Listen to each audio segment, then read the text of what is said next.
யாருக்கு அல்லாஹ் கேட்ட உடனே கொடுப்பான் அப்படின்னா, யார் தன்னுடைய பாவத்துக்கு அல்லாஹ்ட்ட மன்னிப்பு கேட்கிறாங்களோ அவங்களுடைய துவா தான் ஏற்றுக்கொள்ளப்படும். ஸல்லல்லாஹு அலைஹி வஸல்லம் அவங்க சொல்லுவாங்க, எவர் ஒருவர் தன்னுடைய துவாவினுடைய ஆரம்பத்திலும் முடிவிலும் அல்லாஹ்ட்ட மன்னிப்பு கேட்டு துவாவை ஆரம்பிப்பது, துவாவை முடிக்கும் பொழுதும் மன்னிப்பு கேட்டு துவா முடிப்பது. இப்ப துவா ஆரம்பிக்கிறார், ஒரு தேவையை கேட்க போறார், பண நெருக்கடியா இருக்குது, அல்லது உடல்ல ஆரோக்கியம் இல்லை, நோயினால் பாதிக்கப்பட்டிருக்கிறார். அப்ப அதுக்காக வேண்டி நம்ம அல்லாஹ்ட்ட துவா கேட்கறதுக்காக என்ன செய்யறோம்? தொழுகையை முடிச்சுட்டோம், அல்லது தனிமையிலையோ அல்லது எங்கேயோ ஒரு இடத்துல ரொம்ப பிரச்சனையா இருக்கு, நம்ம துவா கேட்போம் சொல்லி நம்ம கையேந்துறமே.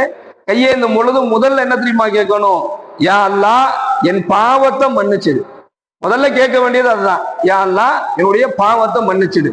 முதல்ல பாவத்திற்கு மன்னிப்பு கேட்டதற்கு பிறகுதான் எனக்கு நோயா இருக்குது, நோயை குணப்படுத்து, எனக்கு வறுமையா இருக்குது, என்னுடைய வறுமையை குணப்படுத்து, என் குடும்பத்துல பிரச்சனையா இருக்குது, அந்த பிரச்சனையை சரி செஞ்சு கொடு என்பதாக என்ன கேட்கணும் நாம நினைச்சிருந்தோமோ அதை கேட்கணும்.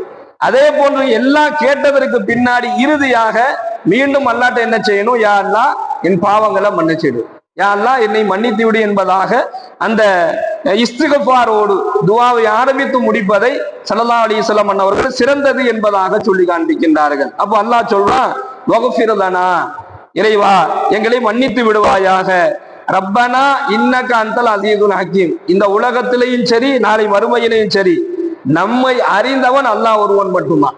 நீயே அறிந்தவன், நீயே ஞானமிப்பவன். யாருடைய குணம் என்ன, யாருடைய செயல்பாடுகள் என்ன, யாருடைய சிந்தனை என்ன, யாருக்கு எப்படி இருப்பார் என்பதை எல்லாம் நம்மளால அறிஞ்சிருக்க முடியாது. நான் எப்படி என்பது எனக்கு கூட தெரியாது, ஆனா அல்லாஹ்வுக்கு தெரியும்.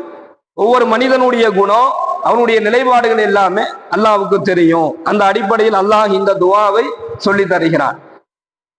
யாருடைய பாவங்கள் மன்னிக்கப்படுதோ அவருக்கு அல்லாஹ் அவர் அப்படியே விட்டு விடுவதும் கிடையாது.